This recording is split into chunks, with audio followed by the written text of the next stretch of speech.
So I spent most of my Navy career on board at night. That's where a lot of the work was done. A lot of the big, higher ranking people weren't around. Um, Very dangerous environment to work for an aircraft carrier. The smaller ships are a little bit different. Of course, they get knocked around the sea a little bit more. But aboard an aircraft carrier, everything's moving all the time. So Right. if you're out on the hangar deck or you're out on, obviously on the flight deck is the most dangerous work environment in the world, hands down.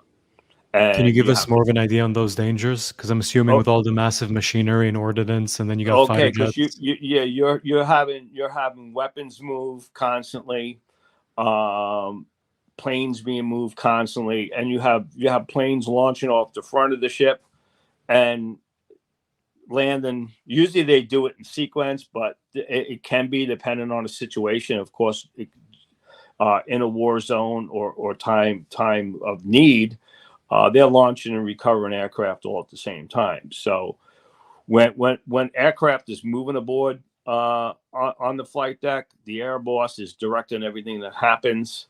And all I have to say is you can have an aircraft engine, you can have a plane turning, blowing, and could blow you off the side of the ship, or you have a plane that has a propeller that you have to watch out for. The engine intake, there have sailors that have gone through the engine intakes, they get sucked into them. Beside the point of it being very hot Right. when the aircraft turns, and if you watch when it's on the catapult, a, a big shield comes up from behind it like that. Yeah, that's to block all the flame that's going to be shooting out of that plane when it starts. But when it's not in that capacity, still it's an aircraft with the engine running, with it turning and it moving. Beside all the other equipment and all the other activity going on, so. What they say on the flight deck, if you're an Airedale, that's what you are with the aircraft. You have to have your head on a swivel. You basically have to be able to sense and see at 360 at all times what's behind you. If it's directly behind you, you're going to either feel it, hear it, or someone's actually giving you a heads up. And everything on the flight deck is all hand signals because you have your hearing protection on because it's very loud. And basically, if someone gives you a signal to watch behind your back, you know, you got to heed way or watch out, as we say, heed in the Navy. But other than that, I don't really know how to explain it because you have a hangar deck that's down below that all your aircraft are moving. They're parking, they're going on the elevator, they're going up, weapons are moving, supplies are moving. Uh, plus you're all plus you're on the sea, you're moving all the time. So Right. we're basically a floating city with an airport on our roof. Yeah. Um, so when you're taking on supplies, an underway replenishment, it's called. That's the most dangerous time ever because you have ships alongside you feeding you fuel over big fuel lines that pilots are being dropped on your roof by helicopters. And sometimes you have a ship on either side of you. And at one time, when the Russian cruiser was following us, our captain wanted to give the Russians a little lesson on underway replenishment, which the United States Navy at the time and still has been doing a very, very long time. And we know what we're doing. We were basically launching and recovering planes and underway replenishment all at the same time, which basically has never been done before at that particular time. And it was nuts. It was crazy. And the Russians got upset, and that ship actually came in front of us and cut us off. Did they get upset because of the noise? Because of like Oh no, they planes got flying upset low? because they got upset because we were showing them how it was done.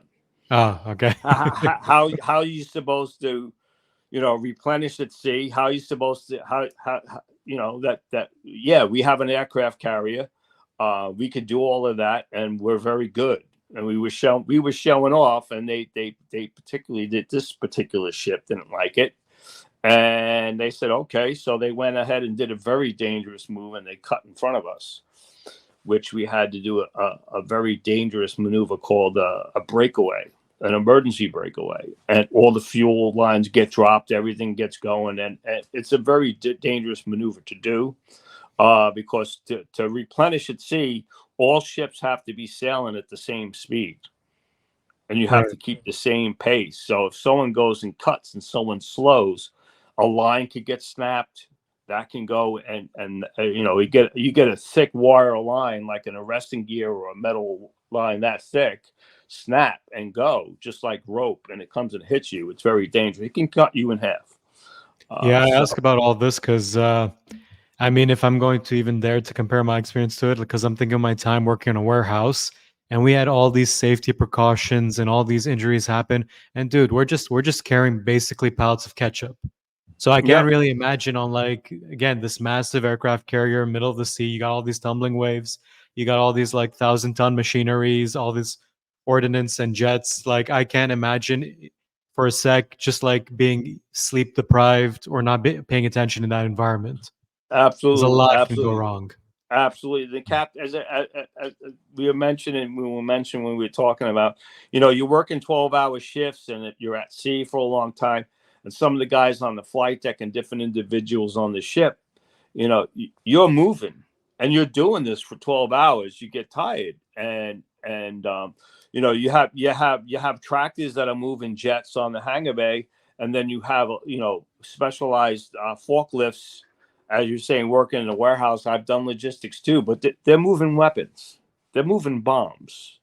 We could say it now, the obvious. There are nuclear weapons. We've trained nuclear weapon drills. That there was an accident with a nuclear weapon. Yes, you don't want that happening. But yeah, it's food is moving.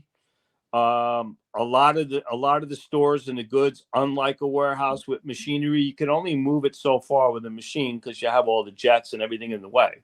You have to move it physically. Yeah. You have to move it by hand.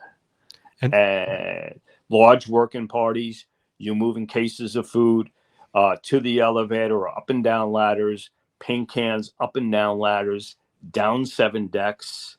It's manual labor. Uh, One time before Australia, we got an underway replenishment. We got our supplies. We're on our way to Australia. We basically weren't going to go on liberty or get off the ship unless everything was put away. It took almost 3 days straight of working. Yes, 3 days straight, have you 12 seen any hours. accidents happen, Tom? Oh, plenty of accidents happened. Individuals would go into unventilated storerooms without a breathing apparatus on.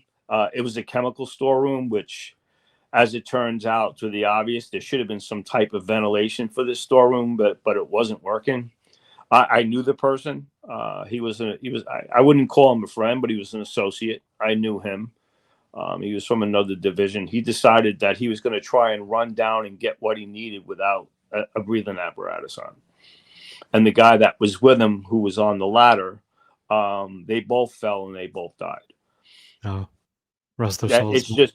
it's just yes. There are rules and regulations and things that you need to do, but unlike a lot of situations in civilian life, if you don't pay attention to it, it can cost you your life. So yes, banging heads, tripping. Myself personally, an individual didn't mark off an area with safety cones and tape. He was spraying industrial rust preventative armor all Yikes. onto an engine, onto a chain that hoists engines. I came out from behind a wing of an aircraft, and he sprayed me right in the face with it. I'm guessing a lot of this stuff would give the people at OSHA a stroke. Oh, absolutely, especially in the service. So I knew who his boss was. Mhm. He worked like right there. I went to a master chief, who is basically a equivalent like of a higher sergeant. Very experienced, 25, 30 year, in the service. I went up to him and I explained to him what happened, and I had to go to medical. I had my eyes flushed for over an hour. They were flushing my eyes, and I just as that, I'm just telling you what happened.